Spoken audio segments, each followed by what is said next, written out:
আজি 5 জুন বিশ্ব পৰিৱেশ দিৱস তাৰে সংগতি ৰাখি আজি আমি আমাৰ আমচং অভয়াৰণ্যৰ বনাঞ্চলত গছ ৰোপণ কৰিবলৈ আহিছোঁ। যিহেতু আমাৰ ইয়াতে হাতী আৰু মানুহৰ সংঘাত হৈয়ে থাকে, যিহেতু ওচৰতে থকাৰ বাবে আজি বিশ্ব পৰিৱেশৰ লগতে সংগতি ৰাখি আমি আজি কলগছ ৰোপণ কৰিলোঁহি আৰু লগতে ফলৰ গছো ৰুইছোঁ।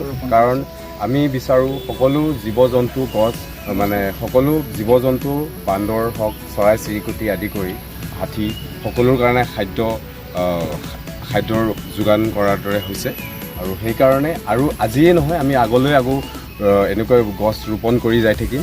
কলপুলি হওক, যে যিমান হাতী অহা কৰিডৰ আছে আমি সকলো চিনি পাওঁ, সকলো ঠাইতে আমি যাম, যাই আমি কলপুলি ৰুম, যাতে সিহঁতে আহি আমাৰ ৰাইজৰ মানুহৰ ঠাইত আহি যাতে ক্ষয় ক্ষতি নকৰে, তাৰ কাৰণে আমি এইখিনি পদক্ষেপ হাতত লৈছোঁ, আগলৈও কৰি থাকিম আমি।